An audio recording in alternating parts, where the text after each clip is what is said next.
Telugu Desam party SCCL ఆధ్వర్యంలో ఒంగోలు అంబేద్కర్ భవన్లో Christmas వేడుకలు ఘనంగా నిర్వహించారు. కార్యక్రమానికి ఒంగోలు నగర పార్టీ ఎస్సీసీఎల్ అధ్యక్షుడు గొల్లపూడి బాబురావు అధ్యక్షత వహించారు. తెలుగుదేశం పార్టీలో కష్టపడి పనిచేసిన ప్రతి కార్యకర్తకు అండగా ఉండటంతో పాటు వారిని అన్ని విధాలా ఆదుకుంటామని ఎమ్మెల్యే దామచర్ల జనార్దన్, ఎంపీ మాగుంట శ్రీనివాసులరెడ్డి హామీ ఇచ్చారు. గత ప్రభుత్వంలో తెలుగుదేశం పార్టీ కార్యకర్తల మీద పెట్టిన అక్రమ కేసులు, దాడులపై చట్టపరంగా చర్యలు తీసుకుంటామని తెలిపారు. కార్యకర్తలందరూ సమన్వయంతో ముందుకు నడవాలని సూచించారు. రాష్ట్రంలో చంద్రబాబు నాయుడు ప్రభుత్వం కొలువు తీరిన తరువాత అభివృద్ధికి పెద్దపీట వేస్తున్నారని చెప్పారు. ప్రపంచవ్యాప్తంగా జరుపుకునే క్రిస్మస్ పండుగను క్రైస్తవ సోదర సోదరీమణులందరూ సుఖ సంతోషాలతో జరుపుకోవాలని ఆకాంక్షించారు. ఈ సందర్భంగా పాస్టర్ దైవ సందేశాన్ని అందించగా క్యాండిల్ వెలుగుల మధ్య క్రిస్మస్ కేక్ కట్ చేసి పంచిపెట్టారు. కార్యక్రమంలో తెలుగుదేశం పార్టీ ఎస్సీసీఎల్ నాయకులు ఎద్దు శశికాంత్ భూషణ్, పశుమర్తి హగ్గయ్యరాజ్, నావూరి కుమార్, నాళవ నరసమ్మ, నగర పార్టీ అధ్యక్షుడు కొటారి నాగేశ్వరరావు, అధికార ప్రతినిధి బండారు మదన్, కార్పొరేటర్లు అంబటి ప్రసాదరావు, శ్రీరామ నాగభూషణం, పసుపులేటి శ్రీనివాసరావుతో పాటు పార్టీ నాయకులు, కార్యకర్తలు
ఆనందం గుండెల్లో ఉప్పొంగేను, సంతోషం నాలో వికసించెను. ఆనందం గుండెల్లో ఉప్పొంగేను, సంతోషం నాలో వికసించెను. చీకటి నుండి వెలుగులోనికి, మరణము నుండి జీవములోనికి నడిపించే రక్షకుడు ఉదయించెను. యేసయ్య మా కొరకు జన్మించెను, నడిపించే రక్షకుడు ఉదయించెను. యేసయ్య మా కొరకు జన్మించెను. ఆనందం గుండెల్లో ఉప్పొంగేను, సంతోషం మాలో వికసించెను. ఆనందం గుండెల్లో ఉప్పొంగేను, సంతోషం మాలో వికసించెను.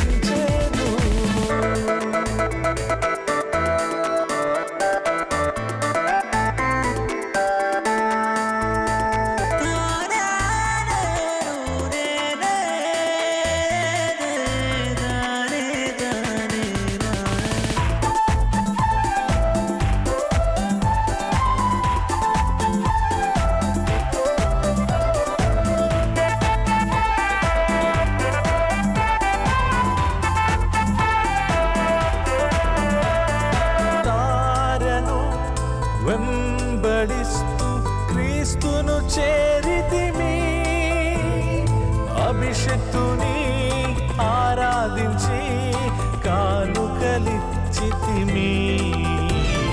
తారను వెంబడిస్తూ క్రీస్తును చేరితిమి, అభిషక్తుని ఆరాధించి కానుకలిచ్చితిమి.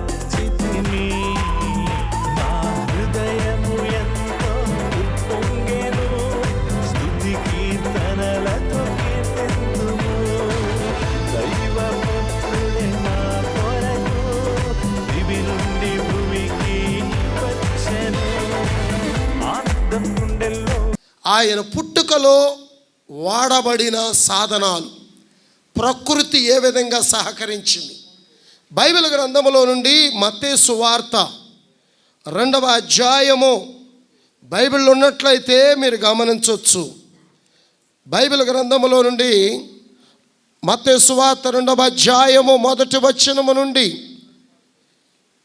రాజైన హేరోదు దినముల యందు యూదయ దేశపు బెత్లెహేములో యేసు పుట్టిన పిమ్మట, ఇదిగో గొర్రెల తూర్పు దేశపు జ్ఞానులు యెరూషలేమునకు వచ్చి, యూదుల రాజుగా పుట్టినవాడు ఎక్కడ ఉన్నాడు? తూర్పు దిక్కున మేము ఆయన నక్షత్రమును చూచి ఆయన పూజింప వచ్చితిమని చెప్పారు. ప్రియమైన దేవుని ప్రజలారా, యేసు ప్రభుల వారు పుట్టగానే ఆకాశములో ఒక నక్షత్రం ముట్టింది. అందుకే క్రిస్మస్కు ప్రతి క్రైస్తవ సంఘము నక్షత్రాన్ని కడతారు. అది ఒక స్టార్. అందుకే దేవుని వాక్యములో కూడా ఆయన నక్షత్రము అని ఆ నక్షత్రానికి పేరు. ఆ నక్షత్రాలు, అన్ని నక్షత్రాలు ఉన్నాయి, ఆకాశములో నక్షత్రాలు కనపడుతున్నాయి. కానీ మనము క్రిస్మస్ దినాల్లో కట్టుకునే నక్షత్రం పేరు ఏం పేరంటే ఆయన నక్షత్రం. ఈ నక్షత్రం యొక్క గుణం ఏంటయ్యా అంటే, ఇదే 2వ అధ్యాయాన్ని మీరు గమనిస్తే 9వ వచనములో రాస్తాడు. ఏంటని? వారు రాజు మాట విని బయలుదేరిపోవచ్చు ఉండగా, ఇదిగో తూర్పు దేశపున చూచిన నక్షత్రము ఆ శిశువు ఉండిన చోటికి మీదుగా వచ్చి నిలుచు వరకు. ఒక నియంత నిరంకుశ పాలన అంతమై ఈరోజు ప్రజలు స్వేచ్ఛావాయువులతోటి పీల్చుకునే రోజులు. ఈ సంవత్సరం అంతా కూడా రాబోయే 2025 సంవత్సరం మనందరికి కూడా సుఖ సంతోషాలతోటి మనం అందరం జీవించాలని చెప్పి మనసారా కోరుకుంటూ సెలవు తీసుకుంటున్నాను. క్రిస్మస్ అంటే అందరికీ తెలిసిన విషయమే. మరి ఈరోజు తెలుగుదేశం పార్టీ ఎస్సీసీఎల్ ఆధ్వర్యంలో జరుపుతున్నటువంటి సెమీ క్రిస్మస్ కార్యక్రమానికి మనకి ప్రియమైన ఆప్తులు పాస్టర్ గారు చెప్పినట్టుగా ఒక స్టారు, ఒంగోలు స్టార్ అన్నమాట. ఆ స్టారు ఈరోజు మన మధ్యలో ఉన్నారు. మనందరికీ కూడా ఆయన స్టార్ లాంటి వారు. మనం ఎప్పుడూ ఆ స్టార్ వైపే చూస్తూ ఉంటాము. అన్నీ కూడా మంచి చేస్తూ ఉన్నారు. మరి ఇప్పుడు మన ప్రభుత్వం వచ్చి 6 నెలలు అయినప్పటికి కూడా మన స్టారు మనందరికీ క్రిస్మస్ ఆశీస్సులు, శుభాకాంక్షలు తెలియజేసి రేపు రాబోయే రోజుల్లో కూడా మరి ఆయన మనకు స్టార్ లాగా ఉండాలని, మనమందరం కూడా ఆయన వైపు చూడాలని మరి ఎంతో మరి ఆయన్ని మనం అభిమానిస్తూ ఈ క్రిస్మస్ రోజు ముఖ్యంగా క్రిస్టియన్స్ అందరూ కూడా ఆయన అన్నారు మరి ఇంకా అభిమానంతో ఆయన వైపు వస్తున్నారు. మరి ఖచ్చితంగా రాబోయే రోజుల్లో ఇంకా అభిమానంతో మరి వారిని చేరుకోవాలని మరి సభకు అధ్యక్షత వహించినటువంటి మన శశికాంత్ భూషణ్ కూడా, ఇక్కడికి ఇచ్చేసిన పెద్దలందరూ కూడా మరి రాబోయే రోజుల్లో ప్రతి సంవత్సరం అంతా కూడా మీ అందరికీ మంచి జరగాలని, ఆ దేవుని ఆశీస్సులు ఉండాలని, మరి యేసయ్య అంటే కరుణ, జాలి, దయ అవన్నీ కూడా మరి యేసయ్య ద్వారా మనకు పొందుతాము. మనందరం కూడా మరి ఆయన తలుచుకుంటూ ఈ సంవత్సరం అంతా మరి మంచిగా ఉండాలని కోరుకుంటూ క్రిస్మస్ శుభాకాంక్షలు. ఈరోజు ఇక్కడికి వచ్చినటువంటి తెలుగుదేశం పార్టీ నాయకులకి, కార్యకర్తలకి, జనసేన పార్టీ నాయకులకి, కార్యకర్తలకి, బీజేపీ నాయకులకి, కార్యకర్తలకి అందరికీ క్రిస్మస్ శుభాకాంక్షలు, నూతన సంవత్సర శుభాకాంక్షలు. రాబోయే రోజుల్లో 2025 అందరికీ మంచి జరగాలని, అందరూ మంచి స్థాయిలో ఉండాలని ఆ భగవంతుని కోరుకుంటూ సెలవు తీసుకుంటాం. 2025లో అందరూ కూడా బాగుండాలి, అందులో మనం ఉండాలని చెప్పని ఆలోచించుకుంటూ మీకు అందరికి కూడా 2025లో దామచర్ల జనార్దన్ రావు గారి కుటుంబానికి, మనందరి కుటుంబాలకు కూడా మేలు జరగాలని చెప్పని కోరుకుంటూ సెమీ క్రిస్మస్ శుభాకాంక్షలు. Happy Christmas, happy Christmas, merry Christmas. అందరికీ నూతన సంవత్సర శుభాకాంక్షలు అడ్వాన్స్డ్గా చెప్తున్నాను. మన ప్రీతమ నాయకులు దామచల జనార్దన్ గారు క్రిస్మస్ వేడుకల్ని తూచా తప్పకుండా పార్టీ కార్యాలయంలో చాలా ఘనంగా నిర్వర్తిస్తూ వచ్చారు. అయితే ఈ సంవత్సరం మన అధికారంలోకి వచ్చిన తర్వాత ఇంకా బాగా చాలా ఘనంగా చేసుకోవాలని ప్లాన్ చేసుకున్నాం. వాతావరణం సహకరించకపోవటం వల్ల ఈ రోజున ఇక్కడ ఏర్పాటు చేసుకోవడం జరిగింది. నిజంగా అంటే క్రైస్తవుల పట్ల కానీ క్రిస్టియన్ సోదరుల పట్ల దామచల జనార్దన్ గారికి ఒక ప్రత్యేకమైన అభిమానం ఉంది. ఎందుకంటే ప్రతినిత్యం వారు ప్రతి విషయంలో ప్రతిపక్షంలో ముందుండి ఎంతో పోరాటాలు చేసిన దాంట్లో ముందుగా వాళ్ళు కూడా అగ్రభాగాన ఉండి నడిపించారు. అలాగే ఈ రోజున ఇక్కడికి ఇచ్చేసిన ప్రతి ఒక్క తెలుగుదేశం పార్టీ కుటుంబ సభ్యులకి కూటమి సభ్యులకి అలాగే మన ప్రీతమ నాయకులు ఒంగోలు శాసనసభ్యులు దామచల జనార్దన్ గారికి వేదిక మీద ఉన్న ఇతర పెద్దలందరికీ క్రిస్మస్ శుభాకాంక్షలు. అలాగే ఒంగోలు నగర ప్రజలు క్రైస్తవ సోదరులకి సోదరిమణులకి పేరు పేరున క్రిస్మస్ శుభాకాంక్షలు. వచ్చినటువంటి అనేక మంది తెలుగుదేశం పార్టీ కుటుంబ సభ్యులకు అందరికీ కూడా ఈ క్రిస్మస్ శుభాకాంక్షలు తెలియజేస్తూ మరి యేసు ప్రభువు క్రిస్మస్ లాటిన్ భాషలో క్రిస్మస్ అంటే యేసుక్రీస్తుని ఆరాధించటం అని ఒక అర్థం.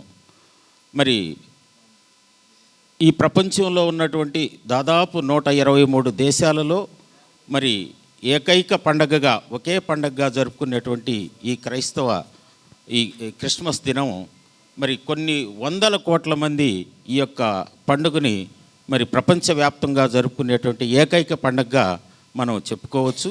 ఈ కార్యక్రమంలో మనందరినీ పాల్పంచుకున్నట్టు చేసినటువంటి ఎస్సీ సోదరులందరికీ కూడా నా ధన్యవాదాలు తెలియజేసుకుంటూ ఈ కార్యక్రమం ముఖ్య అతిథిగా వచ్చినటువంటి జనార్దన్ గారికి కూడా ఎంతో కష్టపడి మిమ్మల్ని అందరినీ ఎమ్మంటుండి వాళ్ళు విజయవంతంగా గెలిపించి మొట్టమొదటిసారిగా క్రిస్మస్ చేసుకుంటున్నారు. వాళ్ళందరికీ కూడా మీ ఆశీస్సులు ఇస్తూ వాళ్ళందరినీ కూడా ముందు నడిపిస్తారు. ఆయన మంచి మనసున్న వ్యక్తి, ఏదైనా కూడా చేయగలరన్న ధైర్యం ఉంది. ధైర్యవంతుడు కూడా, నిర్మోహం లేకుండా చెప్పగలగలడని నేను భావిస్తున్నాను. నేను ఈ దగ్గరగా చూస్తున్నాను. మీ అందరికీ కూడా క్రిస్మస్ సందర్భంగా మరొకసారి నా శుభాకాంక్షలు తెలియజేసుకుంటున్నాను. క్రిస్మస్ అనేది మన ఎస్సీ సోదరులు కానీ ముఖ్యంగా యేసు ప్రభుడు అభిమానించే వాళ్ళందరికీ మంచి పండగ రోజు. అందరికీ మంచి జరగాలని మన గత 5 ఏళ్ళు ప్రతిపక్షంలో కూడా మనం క్రిస్మస్ని మన పార్టీ ఆఫీసులో బాగా ఘనంగా జరుపుకున్నాం. అలాగే ఈరోజు ఇక్కడ వాతావరణం అనుకూలించగా మనం ఇక్కడ నిర్వహించుకుంటున్నాము. అయినా కూడా మన సోదరులు ఉన్నంతలో చాలామంది ఇక్కడికి ఇచ్చేసినందుకు వాళ్ళందరికీ ధన్యవాదాలు తెలుపుకుంటూ, కేవలం క్రైస్తవులే కాకుండా యావత్ ప్రపంచంలో ఉన్నటువంటి ప్రతి ఒక్కరు కూడా జరుపుకుంటారు. క్రీస్తు ఎందుకు జన్మించాడు అని అనుకున్నప్పుడు కేవలం మన పాప పరిహార నిమిత్తం ప్రభు అయిన యేసుక్రీస్తు మనుష్య రూపంలో ఈ లోకంలో జన్మించాడు. క్రిస్టియానిటీ అనేది ఒక మతం కాదండి. క్రిస్టియానిటీ అనేది అందరినీ ప్రేమిస్తుంది. ప్రేమ, దయ, కరుణ, నిన్ను వలె నీ పొరుగు వారిని ప్రేమించమని చెప్తుంది. తర్వాత 5 సంవత్సరాలు గడిచిపోయింది. ఇది మనం అప్పుడు ఆ రోజు కట్టాం కానీ దీన్ని ప్రారంభోత్సవం చేయలేదు. తర్వాత ఇప్పుడు అధికారంలోకి రాగానే వారు చెప్పిన ఒకే ఒక మాట మీతో పంచుకోవాలనుకుంటా ఉన్నా. ఇది నిర్వహణ లోపం ఉంది. చూస్తుంటే కట్టినప్పుడు ఎంత బాగుందో, అటు ఇటు వెళ్ళేటప్పుడు లేదా ఫంక్షన్స్కి వచ్చినప్పుడు చాలా నిర్వహణ లోపం ఉన్నట్లుగా అనిపించింది. దీనికి ఏమన్నా మినిమం చేయాల్సినటువంటి మరమ్మతులు లాంటివి ఏమన్నా ఉంటే తప్పకుండా నా దృష్టికి తీసుకునండి, దీన్ని మళ్ళీ ఆధునీకరిస్తామని చెప్పి మాట ఇచ్చినటువంటి ఘనత కూడా మన శాసనసభ్యుల వారిదే. కాబట్టి అంటే ఒక అభివృద్ధి కానీ పనికొచ్చే అంశం కానీ ప్రజలతో మమేకమైనటువంటి సంబంధాలు కానీ ఒక సున్నితమైనటువంటి సంబంధాలు ఏ రకంగా ఉండేది దానికి ఉదాహరణ మన శాసనసభ్యులు దామచల జనార్దన్ గారు. తప్పకుండా అన్న దీనికి సంబంధించినటువంటి కొన్ని మరమ్మతులు అయితే తప్పకుండా ఉన్నాయి, వాటిని మీ దృష్టికి మేము తీసుకొని వస్తాం వీటన్నిటి మాట్లాడి. మరి ఈ కార్యక్రమాన్ని ఉద్దేశించి మన శాసనసభ్యులు దామచల జనార్దన్ గారిని మాట్లాడవలసిందిగా కోరుతూ ఉన్నాను. నేను ప్రపంచం అంతా చేసుకునే పండగ ఏదైనా ఉంది అంటే క్రిస్మస్ పండగ. ప్రపంచంలో నలుమూలాలు కూడా చేసుకునే పండగ, ఏకైక పండగ ఏదైనా ఉందంటే క్రిస్మస్. కాబట్టి అన్ని ప్రాంతాల్లో కూడా ఈరోజు క్రిస్మస్ వేడుకలు జరుగుతూ ఉన్నాయి ప్రపంచవ్యాప్తంగా. అందరూ కూడా ఈరోజు యేసు ప్రభు చెప్పింది ఏంది అనేది కూడా ఒకసారి మనం ఆలోచించుకోవాలి. ఆయన చెప్పింది 2-3 సూత్రాలలో నాకు పూర్తిగా మనకి అంత బైబిల్ది ఇవన్నీ కూడా మనకు తెలియకపోయినా శాంతియుతంగా ఉండాలి, శత్రువును కూడా ప్రేమించాలి, అందరినీ కూడా అభిమానించాలి అనేది ఆయన పెట్టిన సూత్రాలు. ఈరోజు శత్రువులు అనేది వాడు ఎదురొస్తున్నా కూడా మనం ఆప్యాయతగా ప్రేమించాలని చెప్పిన సూత్రాన్ని మనం పాటించాల్సిన అవసరాలు ఉన్నాయని చెప్పి కూడా మేము తెలియజేస్తున్నా. ఈరోజు మనల్లో కూడా చాలామంది ప్రేమించట్లా, చాలామంది తప్పులు చేస్తున్నారు, ఆత్రంగా ఉండారు, ఇష్టారాజ్యంగా మాట్లాడుకుంటున్నారు బయట. ప్రతి ఒక్కటి మనకు తెలుసు. మనం ఒక పద్ధతి, మనం ఒక టార్గెట్, మనం ఏమైతే కార్యకర్తలు ఎన్ని విధాలుగా ఇబ్బందులు పడ్డారో మనం చేయాల్సిన బాధ్యతలు మనం వెళ్తుంటే కొన్ని ఇబ్బందులు జరుగుతూ ఉన్నాయి. దాన్ని కూడా ఏం చేయాలో దాన్ని ఒక రూట్కి తీసుకొచ్చే బాధ్యతలు కూడా మనం చేస్తామని చెప్పి కూడా మీకు తెలియజేస్తున్నాం. కాబట్టి ఇలాంటివి అన్నీ ఉన్నాయి. మనం కూడా అందరం కూడా కలిసికట్టుగా ఉండాలి. ఈరోజు అపోజిషన్ కాదు, అధికారంలో ఉన్నా కూడా సమన్వయంతో పాటించాల్సిన అవసరాలు ఉన్నాయి. సమన్వయంతో ఏ ఇబ్బందులు ఉన్నా కూడా అందరూ ఓపిక, సహనం అనేది మనుషుల్లో ఈరోజు తగ్గిపోతుంది. ప్రతి ఒక్కరు కూడా ఓపిక ఉండాలి. వచ్చి 6 నెలలు అయింది ప్రభుత్వం. ఆ ఓపిక, సహనం అనేది పెట్టుకొని అసలు రాష్ట్రం ఏం జరుగుతూ ఉందా, ఇక్కడ ఏం జరుగుతుంది, పరిస్థితులు ఏంటి, మనం ఏం పనులు చేస్తున్నాం అనేది మనం అవగాహన చేసుకోవాల్సిన అవసరాలు కూడా ఉన్నాయని ఈ సందర్భంగా అందరికి కూడా తెలియజేస్తూ ఉన్నా. మనకు రేపు రాబోయే రోజుల్లో ఖచ్చితంగా హౌస్ ప్లాట్లు కానీ, ఇల్లు లేని వాళ్ళకి ఇల్లు కట్టేయటం కానీ, పెన్షన్లు కానీ, రేషన్ కార్డులు కానీ, అదేవిధంగా మన బూత్లో కూర్చొని కేసులు డ్రాప్ చేపించడం కానీ అన్నీ కూడా ఒక పద్ధతి ప్రకారంగా వెళ్తున్నాం. ఖచ్చితంగా మార్పులు అనేది తీసుకొస్తాం. మీరందరూ కూడా కలిసికట్టుగా అందరూ కూడా జాగ్రత్తగా మీరు పనిచేసుకోండి. మీ డివిజన్స్లో మీరు జాగ్రత్తగా చూసుకోండి. రేపు క్రిస్మస్ పండుగ అందరూ కూడా సంతోషంగా గడపాలని చెప్పేసి ఈ సందర్భంగా మీ అందరికి కూడా తెలియజేస్తూ, ఈరోజు ఈ కార్యక్రమాన్ని ఇంత ఆర్గనైజ్ చేసి సక్సెస్ఫుల్గా చేసిన ప్రతి ఒక్కరికి కూడా మనస్ఫూర్తిగా నా అభినందనలు తెలియజేస్తూ సెలవు తీసుకుంటాం. ఈరోజు క్రిస్మస్ పండుగ సందర్భంగా క్యాండిల్ లైట్ సర్వీస్ అనే కార్యక్రమం జరుగుతుంటుంది. జూవెట్ మెమోరియల్ బాప్టిస్ట్ చర్చ్లో ఆనవాయితీగా నేను దాదాపు 28 సంవత్సరాలుగా అక్కడికి ప్రతి సంవత్సరం కూడా వెళ్ళటం ఒక ఆనవాయితీ. అది అక్కడికి వెళ్ళి క్యాండిల్ సర్వీస్, లైట్ సర్వీస్లో బయట, చర్చి లోపల కూడా రెండిట్లో కూడా పాల్గొని రావటం వల్ల కొంత ఆలస్యం అయింది, మన్నించండి అని కోరుకుంటూ ఈ కార్యక్రమాన్ని పెద్ద ఎత్తున మన స్థానిక శాసనసభ్యులు దామచర్ల జనార్దన్ గారు ప్రత్యేకంగా ఈ ప్రోగ్రాంని జరిపించడం అంటే తెలుగుదేశం పార్టీ కార్యకర్తల పైన ఎటువంటి ప్రేమ వారికి ఉన్నదని కూడా అర్థమవుతుంది. ప్రభుత్వం వచ్చింది మనకు, ముఖ్యమంత్రిగా చంద్రబాబు నాయుడు గారు ప్రత్యేక దృష్టితో చూస్తున్నారు. అదేగా విద్యాశాఖ మంత్రులు లోకేష్ బాబు గారు కూడా ప్రకాశం జిల్లా ముఖ్యంగా అభివృద్ధి అనేది ఎటువంటిదని వాళ్ళు ఆలోచిస్తున్న సమయం ఇది. కార్యకర్తలందరికీ న్యాయం చేకూర్చాలనే తపన ఎప్పుడు కూడా సోదరులు మన దామచర్ల జనార్దన్ గారి ఎప్పుడు కూడా మనసులో ఉంది. కుడి ఎడమ కొంచెం ముందు ఆలస్యం అన్నట్టుగా కూడా కొంత ఆలస్యం, మొన్ననే కదా దాదాపు గవర్నమెంట్ అనేది పూర్తిగా ఆచరణలోకి రావటమే 2-3 నెలలు అవుతున్నది. మన ముఖ్యమంత్రి గారు అయితే అభివృద్ధి కార్యక్రమాలు, సంక్షేమ కార్యక్రమాలు, రాష్ట్రంలో డబ్బు లేదు అయినా కూడా వారు ఏ విధంగా అయినా కూడా కేంద్ర ప్రభుత్వంలో వారికి ఉన్న పలుకుబడితో, ఇప్పుడు చూడండి అమరావతికి ముందు డబ్బులే లేకుండా ఉండేది, డబ్బులు ఎప్పుడు తెచ్చిస్తామా అనేది 15,000 కోట్లు వరల్డ్ బ్యాంక్ ఇస్తే ఒక 10,000 కోట్లు హట్కో వాళ్ళు ఇస్తున్నారు. ఇంకా బ్యాంకుల వాళ్ళు కూడా మేము అప్పిస్తామని ముందుకు వచ్చారనంటే ఇవన్నీ కూడా మన ముఖ్యమంత్రి వర్యులు చంద్రబాబు నాయుడు గారి పైన ఉన్న నమ్మకం అనేది కూడా మీకు మరొకసారి కూడా తెలుపుకుంటూ, అదేవిధంగా ఒంగోలు పట్టణంలో అయితే, ఒంగోలు నియోజకవర్గంలో అయితే సోదరులు జామతల్ల జనార్దన్ గారు ఇస్తున్న భరోసా పైన తెలుగుదేశం పార్టీ కార్యకర్తలందరూ కూడా మీకు ఖచ్చితంగా న్యాయం జరుగుతుందనేది మా గుంటు కుటుంబం తరఫున నేను ప్రత్యేకంగా కూడా తెలుపుకుంటూ, వారి చేస్తున్న అభివృద్ధిలో చేదోడు వాదోడుగా కూడా ఈ ప్రాంతాలకు ఎంపీ కూడా నేను రిప్రజెంట్ చేస్తున్నారు కాబట్టి ఖచ్చితంగా వారితో కూడా ఉండి అభివృద్ధి కార్యక్రమాల్లో మేము కూడా పాల్గొంటామని చెప్పుకుంటూ సెలవు తీసుకుంటున్నాను. నమస్కారం.